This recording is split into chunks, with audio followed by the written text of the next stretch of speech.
Lance Leipold might have got himself a squad 41-10 Big 12 opening victory over West Virginia. Let's recap it.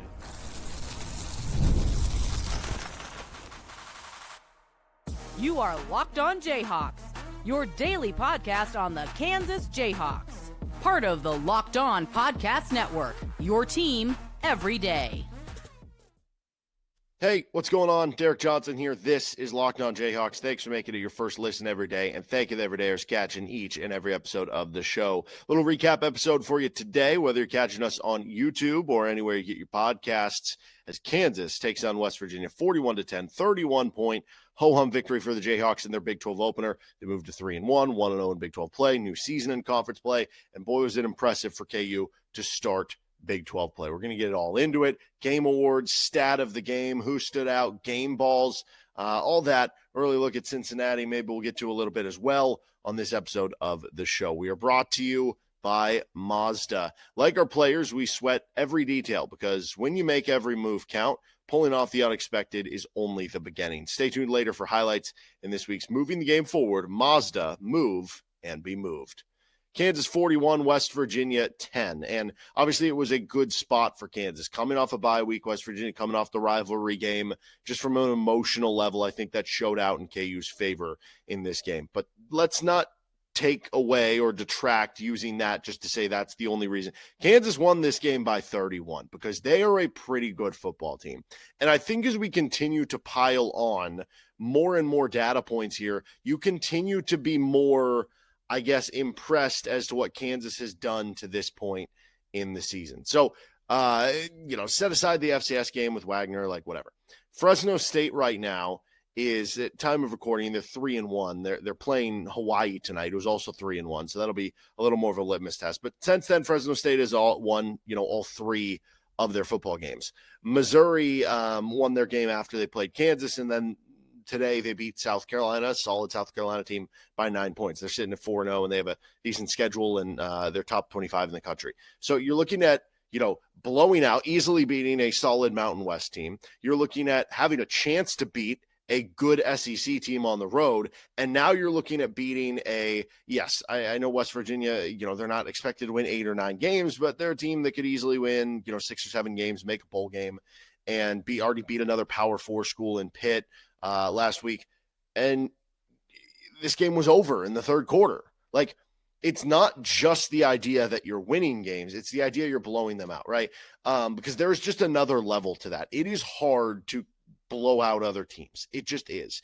And that shows what you can possibly be. It's one thing, if you're winning all these games close, Kansas is not doing that right now. Like, they are not, it's just not a thing in these wins. Like, they're just finding a way to kind of crush them.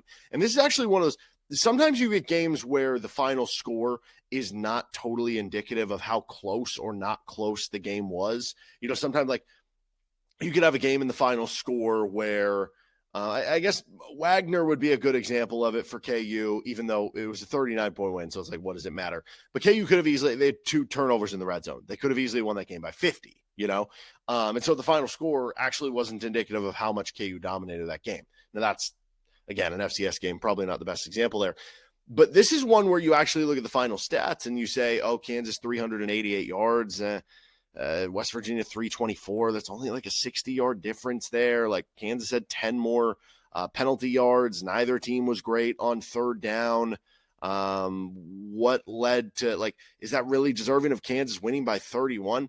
I'm telling you right now, if you just peruse the box score, I do not think it does this justice.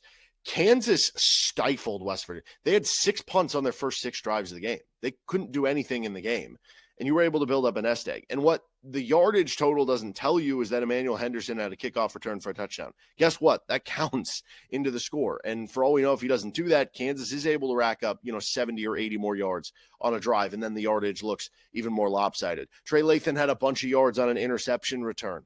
And obviously you didn't score on that drive, but again, maybe that's more yards that you would have been able to accrue here or there. You look at the 2 turnovers that you forced and you not having any, and then giving up some yardage at the end of the game to backup quarterbacks, allowing them to run the football. this is one of those situations where I think the box score, the stats actually don't do it justice. I think the final score actually did this justice more. Who felt like they were in control of the game the whole way through? It was Kansas. Again, this was a game where you got to rest Jalen Daniels in the fourth quarter. This was a dominant outing for Kansas. The 41-10 score, I think, told the story better than if somebody just pulls up the stats and the yards tomorrow. And what's crazy, too, is Kansas did, like, if you would have told me that Kansas was going to have a game where they won by, big number, 31 points in this situation against West Virginia, I would have thought one of the things that they would have, I say fixed, but, Kansas was the best team in the Big 12 last year statistically on third down. So far this year, that hasn't been the case. They've struggled on third down. I think coming into the game, they were only at like 29%. That did not get fixed in this game. They were 5 of 14, which is better than their season-long average, but it's not like a huge number. I would have thought if they blew them out, they put up 41 points, they killed it on those third downs. They just had like a, below average, fine game on third downs, but they were so good in so many areas. And I think you really see the depth. You see the personnel overhaul on defense. You continue to see the play calling extraordinaire from both Jim Zebrowski / Matt Lubick as offensive coordinator and DK McDonald as defensive coordinator. You continue to see all those things mesh together and all those things blend together. Because there's not just okay, I think back to the Colorado game last year that Kansas beat Colorado, and it mostly was, yes, there were a bunch of things KU did well to win the game, but it was one dominant force. It was like, you did this well, you were solid at this, but it was Devin Neal, and the KU running game is road grading Colorado, and that dominated. And there wasn't really one category. I guess you could say the defense as a whole, right? You give up just 10 points. They punt those first 6 drives of the game. The only touchdown you gave up was when you kind of had backups in there, and they had their backup quarterback in there. So maybe you could say that. But it's like, Kansas passed for 146 yards. They only completed 50% of their passes. They weren't bad. They had 3 touchdowns, no interceptions. Like, it was a fine passing game. It wasn't one that you're going to write home about. The rushing game, you had 242. That is really good, but also a lot of that was from the 62 yards a quarter of that was from Leshon Williams' 62 rushing yards. So you were good running the football, but was it like a takeover, Tony Sands, Devin Neal type of game? No, not really that either. No receiver besides Emmanuel Henderson had more than 1 catch, and Henderson wasn't even the team. He was 3rd on the team in receiving yards. So it's not like you had, again, a Desmond Briscoe, Kerry Meyer type of giant stat line from one of the receivers. Again, the defense was very good. Even then, Kansas had 2 sacks. They forced 2 turnovers. It's not like it was a game where Kansas had 7 sacks or they had 15 tackles for loss or they had 5 turnovers. They just did a lot of things well. There wasn't really anything that like what did West Virginia do better than Kansas in this game? I don't think there is an answer to that. I don't know. Maybe there's something that I'm not giving enough credit for. I'm not, looking at here, but it just feels like Kansas was able to be a little bit better, at least in pretty much every category. And that is how you end up winning a game this big. And that is so impressive because, yes, there's going to be certain games where you're not better than the other team in every single category. But if you are well-rounded and good at a lot of different things, it gives you a lot of different escape routes where if you're not having your best game, maybe this other thing steps up in that specific game. And that was just so impressive, I think, for KU. And to find the running game again, it wasn't perfect. You had 242. It looks really good in the end, 6 yards per carry. If you take out the Leshon Williams run, it's 40 carries for 180, which is still good. It's, 4.5 yards per carry. It's not like amazing. You add the run and you do get to count it, right? Because the whole point of having, small runs is that eventually you hope to bust one. So it does count in there. And it was a good running game. And obviously it wasn't perfect, but it was worlds better than the Missouri game, where I think you come away from this saying, even with the Daniel Highshaw injury, you come away from this kind of saying, okay, I feel good about the running game is not going to be non-existent again like the Missouri game. I don't know. Maybe when you face Texas Tech, who their defense looked really good in that Utah game, maybe when you face Utah, who, Utah kind of fell apart late in that game, but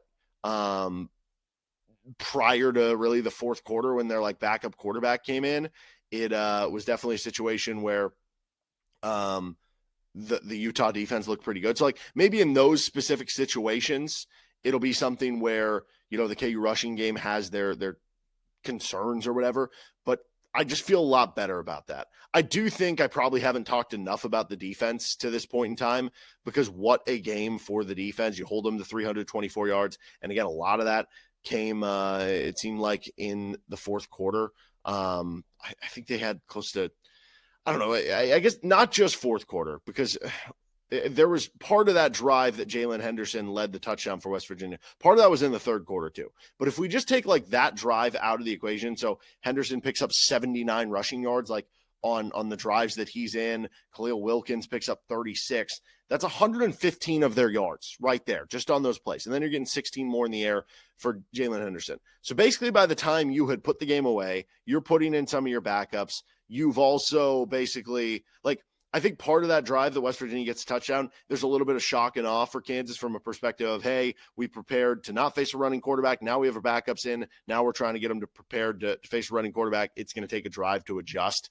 But if you look at it, like if you take out those yardage, they basically had 200 yards of offense when it really mattered through about three quarters. The defense was excellent for KU, and we go back to the Missouri game, and it just didn't feel like you could get a stop. But I remind people, the Kansas defense was good in that game on first and second down. Missouri made big plays on third and fourth down. And some of that was, maybe KU didn't cover right, or this didn't work out for Kansas. Some of that was Missouri just making a really good play. Some of it was Eli Drinkwitz just having, a good amount of plays for those key downs in those key moments. But Kansas has been really good on defense so far this season. You give up to 7 to Wagner, you give up to 7 to Fresno, now 10 to West Virginia. I really like what DK McDonald and Lance Leipold have done with this defense. And now, the fact that you didn't just beat Fresno and West Virginia, again, maybe those two teams end up 6-6 and 7-5 at the end of the day. That's still at least decent competition. And you made them mincemeat. 72-17 in those two games combined of both games that Jalon Daniels didn't play basically in the fourth quarter. Pretty darn good for Lance Leipold's boys. All right, let's get to our game awards, stat of the game, all that and more. This is Locked on Jayhawks. Today's episode of LOJ is brought to you by Mazda, moving the game forward. For those who believe it's not just about playing the game, it's about redefining it. There are moments that do more than put points on the board. They move crowds, move culture, and keep moving the game forward. This week's moment that moved the game forward, and fresh one for this, we're going to go with the Emmanuel Henderson kick return touchdown, because it really did move the game forward from a standpoint of, you never know. A game can be a game of two halves. Like one team can dominate one half, another team can dominate another half. And so it's important to always start with good momentum in each half. And Kansas had an excellent finish to the first half to go from, okay, West Virginia scores. It's now 10-3. Is this going to be a game? Kansas pushed it out to 20-3 at half. But then are they going to be able to sustain that? Are they going to be able to keep that momentum? Boom, Emmanuel Henderson busts the kick return, and from there, the boat races on. And when you follow what moves you, the unexpected is only the beginning. And just like there's more to every highlight, there's more to a Mazda vehicle. Mazda, move and be moved. Today's episode is also brought to you by Wayfair. The weather's cooling down, days are getting shorter, and that has me wanting to make my home feel even cozier. And when it comes to cozifying your space this fall, Wayfair is the place to go. Wayfair has everything you need to set the mood for the season, whether it's comfy recliners, warm bedding, autumn decor, or even an espresso machine so you can make your favorite latte at home. It's the perfect time to set up your home for fall so you can enjoy cozy nights in with the family and friends. Cozify your space with Wayfair's curated collection of easy, affordable fall updates. From comfy recliners to cozy bedding and autumn decor, you'll find it all way for less at wayfair.com. That's wayfair.com, Wayfair.com. Wayfair, every style, every home. Thanks for joining us on Locked on Jayhawks. Apologies for the late recap here. I was enjoying something for my wife's birthday. But anyway, we are off and on to new things, and Kansas winning 41-10 over West Virginia. All right, let's get to our moments and plays of the game. To me, there's really, four. I'll just put this one in. The Trey Lathan interception was a really cool moment of the game, just in terms of like, transfer from West Virginia, had the big interception. He had a good game for Kansas. But as far as impacting the game, I think it's these four. I mean, Kansas goes for the 4th and 2 on their first drive of the game, and they get a touchdown on it to Levi Wentz on a play design that seemed to confuse the West Virginia defense, and probably a bit of a coverage bust there too. Jalon able to find Wentz, and he's off and running off to the races for a touchdown. That was Wentz's only catch of the game. It goes for a 41-yard touchdown on that fourth down. But going for a fourth down after you have all the talk about the Missouri game where Missouri went for a bunch of fourth downs, Kansas was too conservative in that game, and going for that fourth down set a tone at the early part of the game, especially then the result didn't hurt either.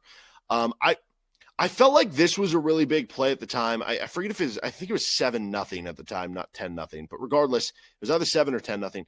Kansas had the football, and there was a bad snap for Jalon Daniels. It was too low. It was one where Jalon probably should have dove on the ball just to cover it and take the loss. Tried to pick it up and make something happen, and then it squirted away because the defender was right there. Leshon Williams jumped on the football and covered the football for KU. And now that I'm thinking about it, honestly, like, did that count against him in his rushing stats? Because that would make the 19 carries for 129 and a touchdown even more impressive if that did. I think it did. Anyway, that's a big play because, and I don't think Kansas converted on the third down or anything, but if West Virginia picks that up, there's a chance they could scoop and score it. And then beyond that, it's even if they just pick it up and have great field position, A, it's a chance to, get the offense going. B, it's a big momentum change. And so that was such a big cover by Leshon Williams. I think is kind of an unsung play in this game. He also had the touchdown, the final touchdown too, that you could mention here. The throwback to Leshon Williams was also huge at the end of the first half. You get the kind of razzle dazzle going to the left, and they throw back to the right on the deep ball or the wheel route to Williams, goes for a 39-yard touchdown. And that was right after West Virginia made it a one-score game. It was 10-3. It's like, okay, KU's offense has started to stall a little bit since the first drive. West Virginia has now scored. Have they started to find momentum? And Kansas able to go down and get a quick touchdown. And that was huge to win back the momentum. That was probably the biggest moment in the game where you're questioning, okay, is this going to be a game? And then Kansas takes control back. That one was huge. And then, like I mentioned during the ad read, the Henderson kickoff return touchdown, keeping the momentum on KU's side. And that was kind of the one where it was like, okay, I think KU is going to be fine here. Like the way that the defense is playing, now you're getting the special teams involved. That was kind of the game sealer to me in terms of like, you should win now. Obviously there was more work to be done, but it puts you in that prime position. But I am going to go with the Leshon Williams 39-yard play because, yeah, that was when I think the game was most in doubt in terms of West Virginia had got it to the one-score game, what was going to happen at the end of half, where was the momentum going to be, and you certainly stole it back. Our stat of the game, we're going to go with two, I guess technically three. This first one is kind of all together. Kansas led 5-1 in tackles for loss.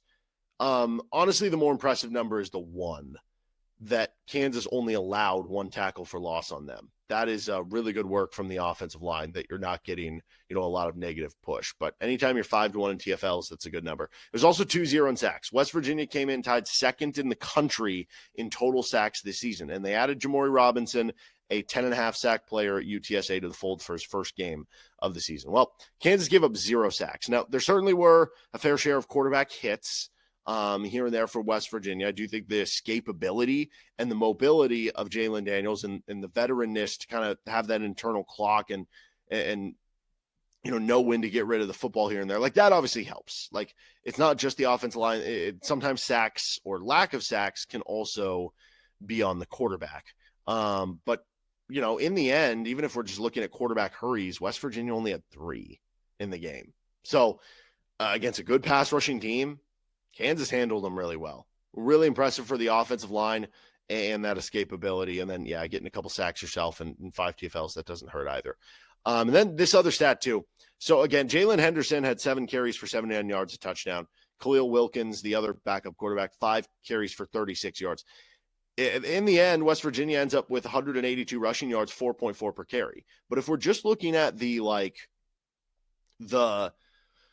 I don't know, what did you do when the game was on the line? What did you do when the game mattered type of stuff? If we take out the 2 backup quarterback rushing yards, the rest of the Mountaineers totaled 29 carries for 67 yards. That's a little over 2 yards per carry. So basically you're not getting anything. And that allowed KU to dominate the tempo of this game, to dominate the possession, to force the West Virginia defense on the field a lot after quick drives because of the pace that West Virginia's offense plays at. That was really impressive. Our awards, we've got 3 we're going to give out.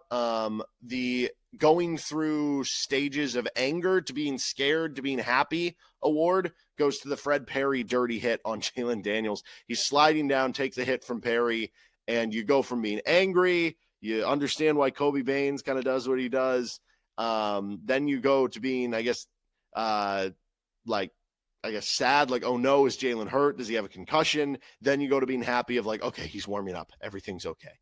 The Remy Martin Energizer Bunny Award for like little guy who has so much energy goes to Tate Nagy. That dude, again, just unnerving energy coming from the punt return spot. And then the hit of the game. I thought about putting this in the conversation for play of the game. I ended up giving it its own award for hit of the game. It has to go to Lyric Rawls. Unfortunately, we saw Devin Dye get ejected for a targeting call. He'll be out of the first half next game. That was unfortunate, especially with Taylor Davis being banged up and you liking to have that safety depth. And I thought Dye has played well so far this season. Obviously, Taylor Davis ended up playing through the injury, just kind of delayed, and actually had a good game when he came in there. But with Rawls, he had a giant hit, and he was able to make it legal. Led with like the shoulder, forearm, whatever, arm area, clean into the chest of the defender, absolutely depleted him. That was an unbelievable hit by Lyric Rawls. It's cool to see, too. The West Virginia guy ended up being okay. Probably like got the wind knocked out of him. You can understand why. He'll probably be feeling that one for a little. But that was a smash from Lyric Rawls, and that was certainly a fun one for KU. All right, let's get to our game balls. If we have time, we'll get to a little on Cincinnati. This is Locked on Jayhawks. And today's episode of LOJ is brought to you by Square. You might have gone to, I don't know, a local eatery, local restaurant, local shop. Maybe you've seen this. It's at a bunch of your favorite neighborhood spots on Square. Certain businesses that truly make the neighborhood feel like home, whether it's local sports bar packed on game days, the coffee shop that knows your order by heart, or the corner deli that's been serving your community for decades. These are the places that bring people together. When neighborhood businesses thrive, the whole neighborhood thrives. And again, you know a lot of these places in Lawrence. There are a good amount of them that are using this technology. And, you know, I mean, think about it. From going from where we were with the cash register and having to hit all these buttons and boo-boo, this makes just life so much easier on everyone. And so you think about all the places in Lawrence that have it. Square's a proud partner of more than 4 million neighborhood businesses around the world, and that includes in the Lawrence community. You can go to square.com/go/lockedoncollege to learn more. But before you do, support your favorite neighborhood spot. You'll be happy you did. Square, see you in the neighborhood. Today's episode is also brought to you by DoorDash. It is the weekend. It's time to look back and crown this past week's MVP. Actually, we're going to go today on who delivered. Powered by DoorDash, just like you can win every Saturday with DoorDash Streaks, saving more every time you order. These players delivered when it mattered most. Let's break it down. We're going to get to our game balls here, so you're going to hear me talk more about this guy, but it felt like every time KU needed a play, Emmanuel Henderson was there, right? He led the team with 6 catches. Nobody else had more than 1 on the team for KU. And some of it, even as he's a speedster and a home run threat, he was making some of the shorter catches, some of the small little paper cut plays that you need to move the ball in the defense. And then he did have the home run play with the kick return touchdown. It was a big time week just all around for Emmanuel Henderson. And just like he delivered for the Jayhawks, DoorDash delivers your Saturdays and weekends with DoorDash Streaks. You save every Saturday you order. Stack it up all season. You can save up to $250, including $100 in DoorDash credits. Order this Saturday. Keep the streak alive. Fuel your game day only with DoorDash. Terms apply. Promo period through November 18th. Thanks for joining us on this episode of Locked on Jayhawks. On our game balls, we give out 2 to offense, defense, and then usually 1 to special teams. So offense, let's start with Emmanuel Henderson. I mean, 6 catches, 38 yards. The rest of KU had 7 catches combined. So he was somebody who was obviously trusted to even just make the simple plays from Jalon Daniels. That was obviously good to see there. And then he has the kick return for a touchdown. He is so explosive. He had another kick return, though, too, that what did he take it back? It was like 35, 40 kind of area that he took it back to. I mean, yeah, he's just electric with the ball in his hands. He ended up with 175 all-purpose yards, 137 in kick return with the touchdown as well. So I guess technically you could say, hey, am I counting for the game ball? This is the offensive side of the game ball, and I'm counting his kick. But it goes to the offense. It scores points. So whatever. We're gonna rack it up there. And then we're gonna go with Leshon Williams for the other one. Daniel Highshaw gets banged up. He's in street clothes for the second half, and for a Kansas team that needed to find their running game after the Missouri game, they found it with Leshon Williams. I was really impressed with his vision.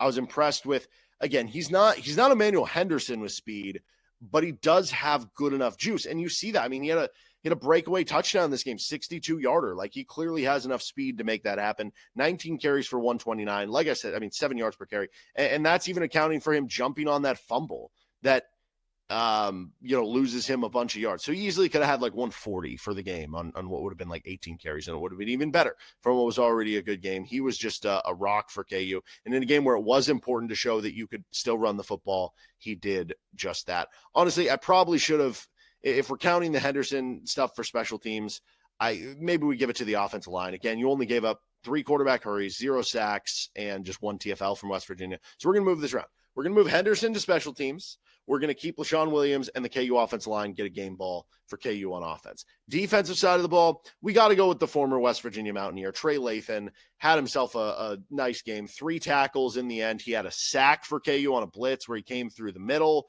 He also had the interception that KU was unable to score on. They got stopped on the 4th down. You like the aggressiveness in going for it, but it was a nice run back too by Lathan. I didn't realize this in talking with Mountaineer Paul earlier this week and doing the crossover. He was a former high school receiver that got moved to linebacker at West Virginia. And I think you saw some of those skills on that pick with a big return for Lathan. So it meant a lot to him, and he had himself a big game. Honestly, there's so many guys we can pick on the defensive side of the ball, like Blake Harrell getting 7 tackles as defensive tackle. Like I said, I liked what we saw from Taylor Davis when he came back in. Justice Finkley had 5 tackles and a half TFL. Saeed Gibbs was all over the field. He was making big hits. He had a TFL and a pass breakup. Lyric Rawls had that giant hit for KU. But I'm going to go Dean Miller for the other one. That'll be the other game ball with Trey Lathan. Dean Miller tied for the team lead on Kansas with 7 tackles. He had 1 sack, 1.5 TFLs, and a quarterback hurry. And it's kind of interesting because if you've been watching, especially a lot in this game, there were a lot of like fronts for KU where they were running like a 3-man front, essentially. But it was really a 5-man front where they had basically like 2 either defensive end, outside linebacker types, like very much almost in the slot, and then they might creep in to like the outside of the tight end or the outside of the tackle. And so it's interesting because Miller was kind of playing this like hybrid defensive end outside linebacker role in this game. And it was actually kind of perfect because you think of Miller, he's this kind of wiry, speedy, good athlete defensive end. He's not the heaviest guy or maybe the strongest guy in the world. He has enough strength to play defensive end, but he's not just as Finkley in terms of that, Finkley looks like a dude who's going to bench press you 100 times. And he was really good in that role. Like, I was really impressed with what he did, and you had a little mix of everything. I mean, he was the guy who made the chase down tackle on the first West Virginia drive of the game where Markial has kind of a one-on-one. It was like a 3rd and 3, and Miller was like, no problem. I'm going to make that open field tackle. And overall, KU's tackling was really good in this game, and I think Miller kind of set the tone on that play. He was excellent for KU in that kind of defensive end outside linebacker hybrid role. Special teams, I mentioned Henderson already, but honestly, if we are being real, all of it. All of the KU special teams deserves a game ball today. Henderson gets a kick return touchdown, and again, 137 kick return yards.